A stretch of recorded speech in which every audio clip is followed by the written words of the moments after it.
Kia ora no tātou.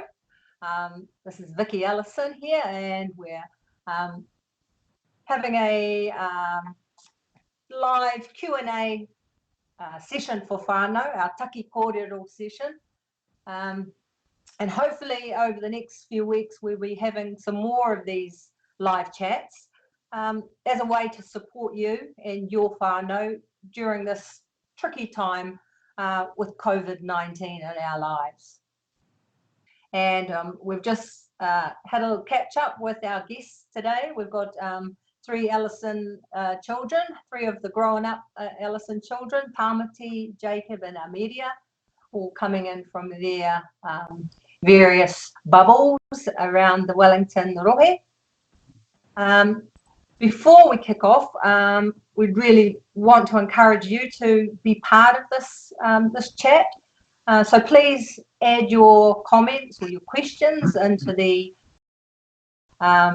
comments, and we'll do our best to answer them. And also, if you know someone who will, to tag them in so they can join in. Hopefully we've got some sound. It's difficult when your producer is in Gisborne, and we'll just hum along anyway. So life in the bubble, the reality.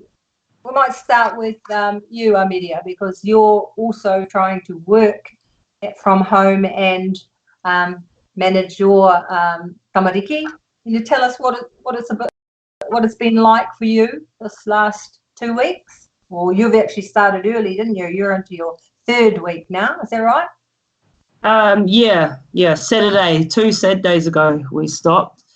It's been really good, being able to find time to be with the kids and just enjoy them and appreciate them. I think when we're quite busy with our lives, me and my husband both work full time, so it's quite easy to be, you know, under the pump and stressed out and not really appreciating those your children and their individual characteristics, and you start to recognize that a lot more when you're with them full time. Like working's been a challenge, but I'm lucky enough to have my mother-in-law and husband here to help me kind of balance that out. I've been in the office all day today, so they've been on a couple of walks and done some exercise, and they've had some time to play. But I think it's been good being able to relax with them. Yeah.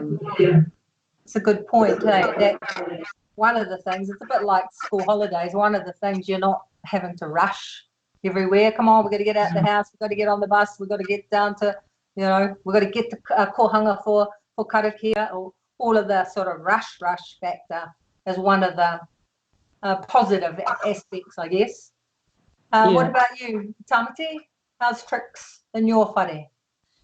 Yeah, we homeschooled our children through Te Kura, an online program, while we were up there. So we've been used to it. We've been used to kind of living in a wee bit of a bubble, and especially in Japan, we weren't really going to friends' houses as much. The houses are quite small, so if you do go out, you are normally to a local park or something like that. So it's been very you know, similar to what we've experienced for the last few years in Japan. That the benefit here is that we have a bigger house and plenty of space for the kids to run around. So it's been all right for us. Right. And Jake, now you were in isolation a couple of weeks prior from coming back from Tokyo and not able to be with your girls. What have you felt this last week since you've been able to be at home with them? I felt my epilepsy's been good, so obviously not having a little bit of stress there, or unknown stress that I don't even realise, I think, by being away from my girls, and that is sort of so obviously it's good being back here and getting to play with her all day, every day, along with the grandparents and Anna. So as we were saying, talking the other night, Mum, we're in a very lucky situation compared to a lot of people. But it's also been 2 weeks of time, and again, even better is coming back to my family. The beauty in Japan, as Tamari said, the houses are so much smaller, aren't they, than what we have in New Zealand. So you get used to working in a limited space. What about it's always interesting, you know, we're talking to lots of adults about how they're feeling, and I think it's a really good thing to be able to ask mokopuna themselves, ask our tamariki, you know, how they are feeling about the restrictions that they're experiencing. So we spoke to a few of them, and we've got some video recordings here that we might like to have a listen to now. Go away, virus. Because of the coronavirus, and it might cause you like sickness. And if heaps of people go outside, they'll might spread the coronavirus. The doctor said no walking outside. We can't spread our germs to another bubble. Level 4 means you can't go to anywhere. So we had to stay home to keep safe. I feel good about staying home because I like staying with my family. Pretty sad because I don't get to see my friends or cousins, but I can ring them. They're a little bit worse because I'm not allowed to see my teammates today. I'm feeling good about staying home because we don't have to worry about school too much. I just love my family.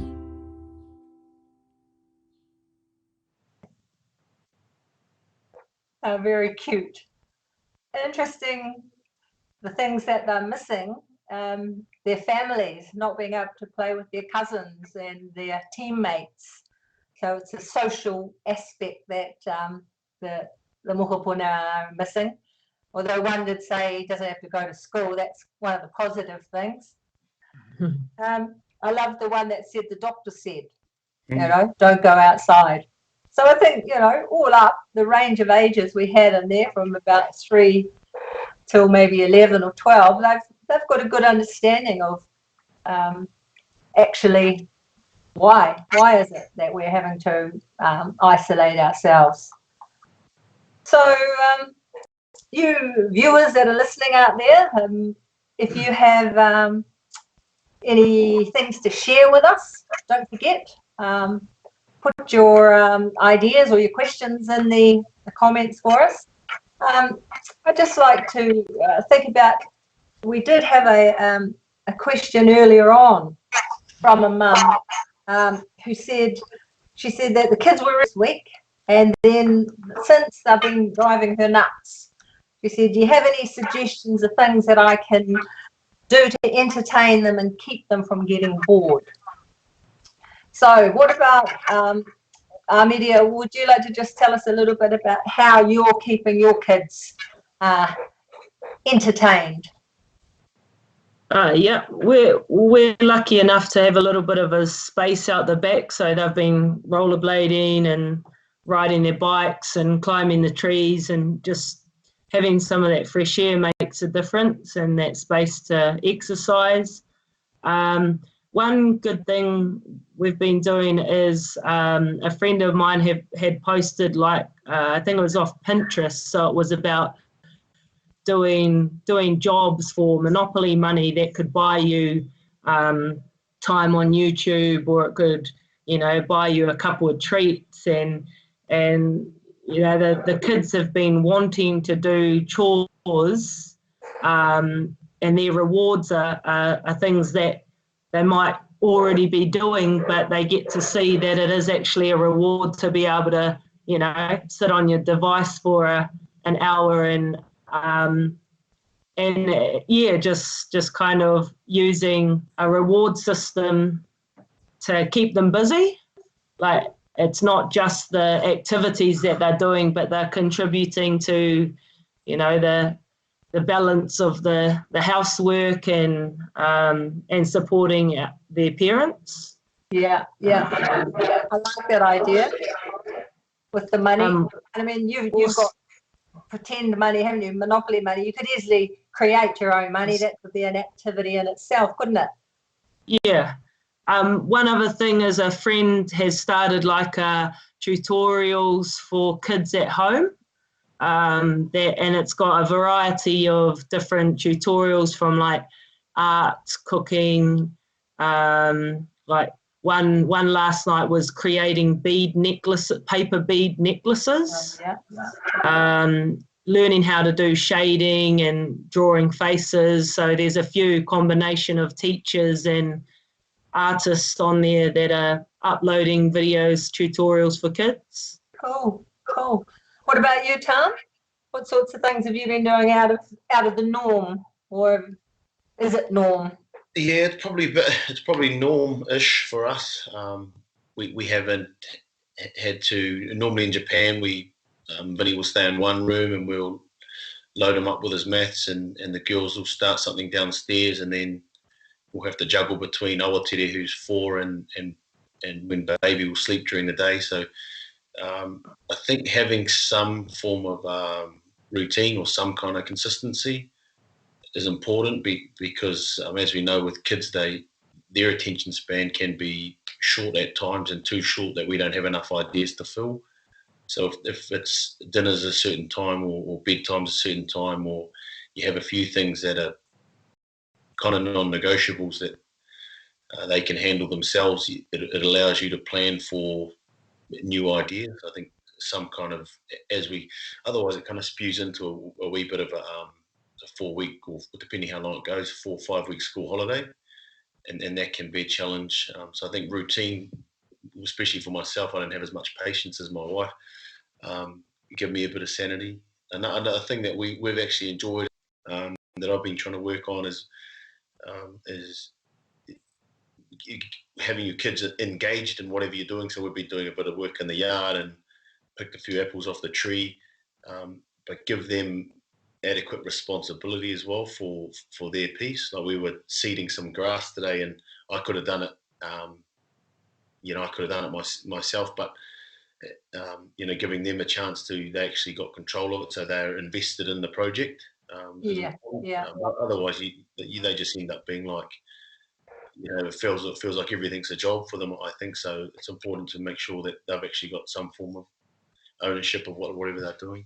Yeah, no, that's a really good point. And the same with you, Amelia. And, they're at home every day. We're all at home every day. And the house doesn't organise itself. It involves people being part of the home team. And, you're never too young to have jobs, appropriate jobs. Tell us about what Maya's jobs have been. What's she been up to, Jay? She's been pretty good. She helps out. Well, we try and get her to help out. So I'll carry her around and we'll make breakfast together.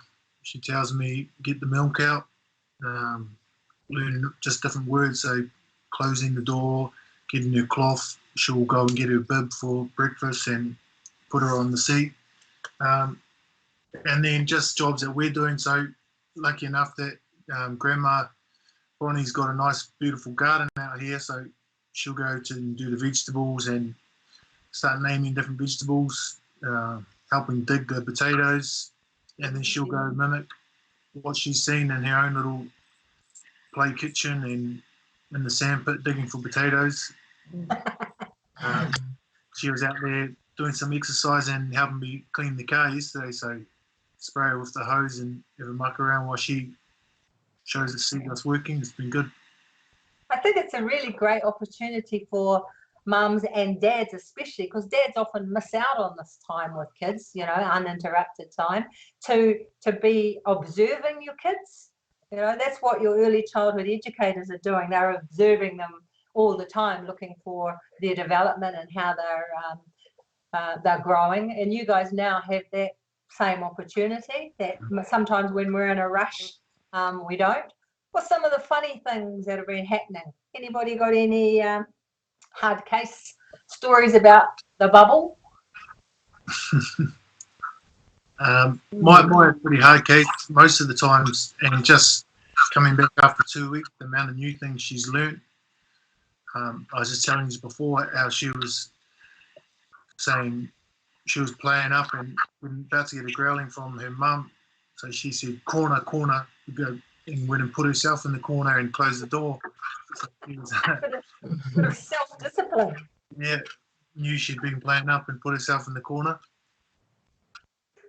I've got a couple of messages just coming in here. Hi to Merlin, who's listening to us. Kia ora, Merlin. Thanks for tuning in.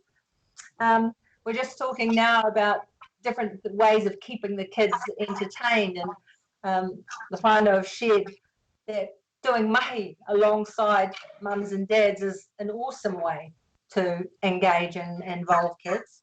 There's one here. Message from what do you do for yourself as a parent when things get a bit hard? What about you, Meets? What do you do when you start going a bit cray-cray? I've been trying to make time to exercise, and had to do that the other day because it was kind of like I was trying to hide in every inch of the house and they just keep finding me. So I said, oh no, I've got to get outside, and they still followed me outside, but I put my headphones on and I just said, you know, mummy needs some space now, so I can, you know, you can stay out here, but I'm going to do some exercise. And also just communicating with my husband to say, oh, look, I really need to have some quiet time to get this last project done or whatever, and just communicate with him, and vice versa. When he needs a break, when he wants to go for a, exercise or a walk or a run, then we'll alternate with the kids. Talking with friends and family online, having a laugh and having conversations with other adults that aren't just your spouse. That's good. What about you, Tom? Well, I haven't done any exercise, which is funny. But yeah, for me, it's mainly expectations. And I probably learned this lesson in Japan, homeschooling the kids. I was starting to talk to them like they were my professional rugby players. And one day I kind of shook my head and I was going, man. And my wife had kind of just given me the wink. So I think expectations are a big thing, especially with homeschool. We found it's hard to get a measurement around how you're going. So I wouldn't be too hard on. I would encourage people not to be too hard on what their expectations are for this period. It's quite a new. There's no real measurement. I think just giving yourself some simple. Okay. Somebody's interrupting the principal while he's talking. Yeah, that's an important one. Otherwise, you end up frustrating yourself. I would, if you got your what do they call it? Your big rocks. Get the kids outside, which Mead was saying, or do a wee bit of exercise, and a wee bit of schoolwork. If you get those two pieces in, it doesn't really matter where you get them in during the day. Then be happy that you got that part done. If you try, and I know trying to do too much and pushing them too hard, you only end up frustrating yourself. I found. We just had a comment come in here from Taramia. Still the older kids Wi-Fi time. It motivates unmotivated tweens. You got to use real money for the tweens, though, eh? They old monopoly money.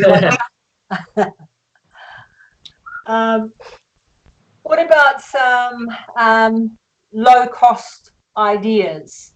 Do you have any ideas, Jake, that you would suggest for whānau who are struggling? Low cost meaning things to do for kids? Yeah, things to do that you can enjoy together that doesn't cost any money, or low cost or no cost. Yeah, I just probably think back to when we were kids and playing outside on the tramp, trying to tackle Tamati when he's stepping me or bumping Leon off. Outside playing with each other. I think if you're only child, it might be a little bit harder, but we just found stuff to do outside. So building forts, go home, stay home, hide and go seek. And just thinking now with Maya, it seems if we have something to do, a task, she enjoys it more rather than just sitting and trying to talk to her or reading. So getting outside and doing actual things. So she feels like she's a part of it rather than just, oh, let's go play on your something. Yeah. She'll run, well, we'll go build this thing. So yeah, maybe just. We're going to go hang out the washing. Here's your pegs. You carry these pegs. You know, all those simple washing, all that things at her age. So. What was I thinking? You just reminded me. It's look, we just in Skip we've just produced a couple of new resources. One of them is called Keeping Calm in Tricky Times, and it's a fridge magnet. And one of the suggestions on here about helping to keep sane is to increase your activity. And like you've said, exercise, fun games are great stress releases as well as entertaining factors. Creativity, drawing, storytelling, because those things are also helpful for children to express their feelings. Sometimes a drawing or a story, you can get a bit of a sense of how they might be feeling.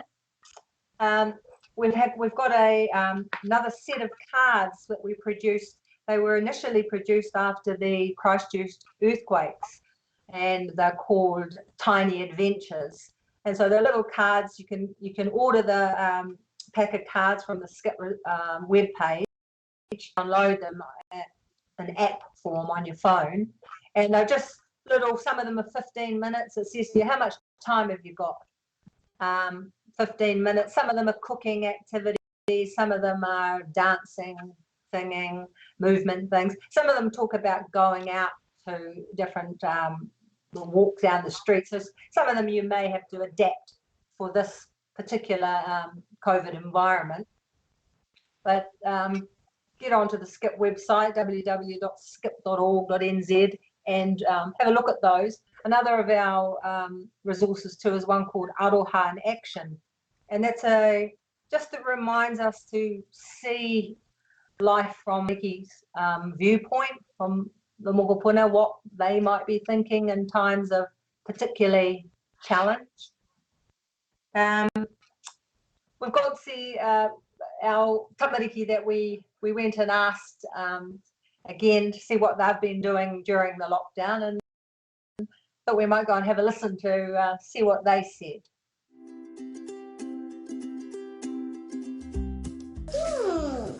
Let me think about. What's different is I don't get to play with my friends and my cousins. Mum and Dad don't have to go to work, and we don't have to go to school. With Dad, he's always been at work every single day, and now he's been here for 11 days, and I loved it. We're getting along more. What is different for our whānau during the rāhui is whanaungatanga.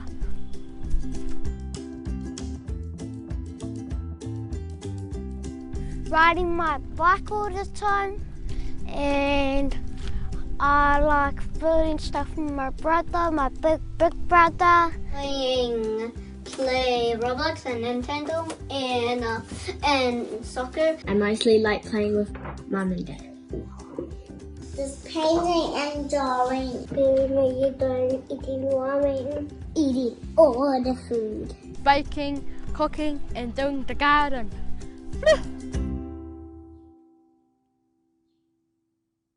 I like it. Interesting, eh? That my dad's here. My dad's normally at work every day, and now my dad's here. So, for dads, take the opportunity to, get down with those kids. We've got another message here about how loose can the boundaries be for our kids during this time? Should we loosen the boundaries? What do you think, Armedia? How loose? What kind of boundaries are we talking about? Like, Well, exactly. I think I agree with what Tam was saying about like having some kind of routine. So like, you know, with boundaries maybe for bedtime, it's, you know, maybe in the weekend they can stay up and watch a movie, but they don't stay up till, you know, midnight every night, or there's still some kind of boundaries in place for that.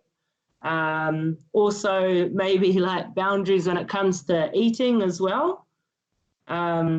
Just because it, you know, they get, if they're at home and they're bored, it's like, oh, I'm hungry, and it tends to be kind of like, well, are you really hungry? You ate 15 minutes ago, or do you need to get outside? And we came up with making their lunch in their lunch boxes. We've done it, but that gives them a opportunity to see, oh, well, that's what I would usually have if I was at school. Yeah. I don't know, boundaries, I think we still keep to our certain rules that we have in our house. Yeah. So it's like the bedtimes, and that's same for mum and dads as well, I think, because we all function better when we've had a decent moi. That, you know, our boundaries for ourselves, that we're not staying up later than really is good for us. I've got another suggestion here from one of our listeners. She said, suggesting maybe bigger kids where you've got the tweens playing a game with your brother, with your younger sibling, and then you get your time, 30 minutes free Wi-Fi later tonight. So a bit of a balance, you know, a bit of reciprocity. You give a taina, and the tuakana might get a, you know, some recognition for that in the whānau. I'm conscious that our time has just chugged along there. For you viewers that have been watching, for sending in your questions and your comments. It'd be interesting to hear how your tamariki are feeling about being in isolation. If you wanted to send their thoughts in, or some video clips, that'd be great. We'd love to see those on our Skip Facebook page. Just one last question. How do you talk to particularly young children? We said those children that we heard on the video have a really good sense of why we are in isolation. Some people say, oh, you know, filter what younger children need to hear. What's your thoughts about that, Tom? For what reason? I guess getting them overly anxious, maybe. Yeah, I think if you're reasoning how you talk about things in your house anyway, one thing we're quite open about if we have a problem or there's something that's stressing. It's normally dad, not mum, but stressing dad out. I try and give them a method for writing things down and talking about it, and openly asking my wife, oh, I'm a bit frustrated about this, what do you reckon? So you get used to showing people how to work through problems. You know, depending on the age, you'd have to, you know, scale what you need to show. But with any problems, we often try and share it. We haven't got a dining table. We've been eating on the floor here. We got no furniture, but we try and make sure we're open enough about issues or what things are. Yeah. So there's enough consistency there. Like you say, that's a habit that you have in your family anyway. Right, well, actually, I think we've got no other questions coming in here. Is 4 p.m. a good time, do you think, for these sorts of chats, rather than the evening? Talking to us? What do you think, Jake? Sorry? I think kids are starting to go to bed, so a little bit later there might be a few more people tuning in, just a random thought. Right. What about you, people out there and who are watching? Send us a message to tell us what you think in terms of timing, and also if there's other take, other kaupapa that you would like to have a chat about. We did get a message from someone up here. Sorry, I can't quite make the name out, but they were saying it'd be a nice opportunity to have a live kōrero for some of the workers, some of the people who are essential workers who are out doing the do. Comments here. So if you think you've got some topics that you'd like us to talk about, next Thursday afternoon we've got Deb Dewardy coming in to talk with us. Deb's going to talk a little bit about neuroscience in young children and particularly in teenagers. Give us an idea about how the teen brain works, and in particular when the teen brain is not feeling very happy because it's been confined to barracks. So it'd be interesting to tune in and have a listen to Fire Deb. Thank you all for your comments there today and your messages. Thank you, whānau Ellison, for making the time to tune in and give us some of your thoughts. And yeah, I think that's all. Don't forget to have a look at the couple of websites. I just want to give a little bit of a shout to is the It's Not Okay website and the E2 whānau website. Both of those have got some good resources. And also there's another great website that I've just recently found. It's called Protecting Our Whakapapa.